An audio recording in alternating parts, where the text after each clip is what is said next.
কি আছে এর ভিতরে? কিছুই নেই। সবগুলো একে করে ফাটাই।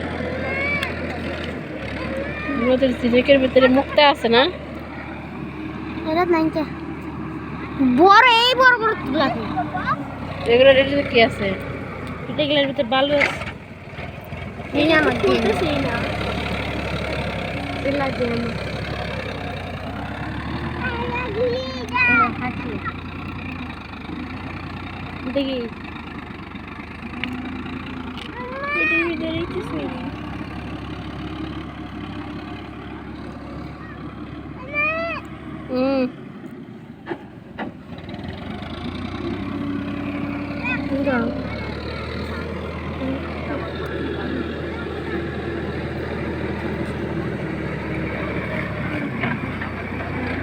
তোমাদের কাছে টাকা। হ্যালো গাইস, আসসালামু আলাইকুম। তোমাদের সাথে একটা ভিডিও নিয়ে এসেছি, তাহলে চলো ভিডিওটা দেখা যাক। এই যে ভিডিওটা নিয়ে এসেছি, এই যে একটা কলার বাগান দেখতে পাচ্ছো না? এই কলার বাগানটা অনেক কিউট আর অনেক বড় একটা বাগান। এটা বাগান কিন্তু অনেক হবে, মানে এখানে যখন কলা ধরবে না, তখন এই কলার গাছগুলো থেকে যে কলাগুলো বের হবে, সেই কলাগুলোর দাম অনেক হবে। তার মানে এই কলাগুলোর দাম হবে 1,01,00,000,000। এটা তো হওয়ারই কথা, মানে এত বড় কলার বাগান সবাই তো খেতে হয়ে যাবে।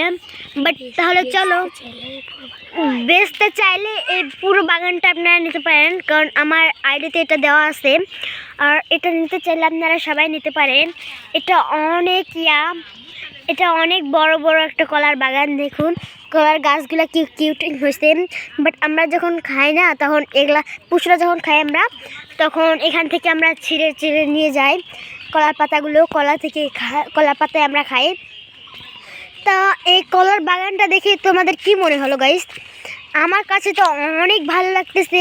আজকে আমি এত সুন্দর জায়গায় আসতে পেরেছি, আর আমার অনেক ভালো লাগছে এটা ভেবে যে আমি এই প্রথম এত বড় দৃশ্য দেখতেছি, মানে কলার বাগানের দৃশ্য। আর ওই পাশে আছে ভুট্টার বাগান, ওই পাশে আছে ভুট্টার বাগান। এগুলা সুপারির চারা সব, হ্যাঁ, যেগুলা কলার বাগান। দেখো গাইস কত মানে মানে কলার গাছ। আর এখানে লাউয়ের চারা হয়েছে। এটা হচ্ছে কলার পুয়ার ঢিকি। বাট এটা দেখো তোমরা ভালো করে, কত সুন্দর হয়েছে এটা। ওয়াও, আমার কাছে তো দারুণ লাগতেছে। তাহলে আজকে এই পর্যন্তই। আল্লাহ হাফেজ। পরের ভিডিওতে দেখাবো তোমাদেরকে।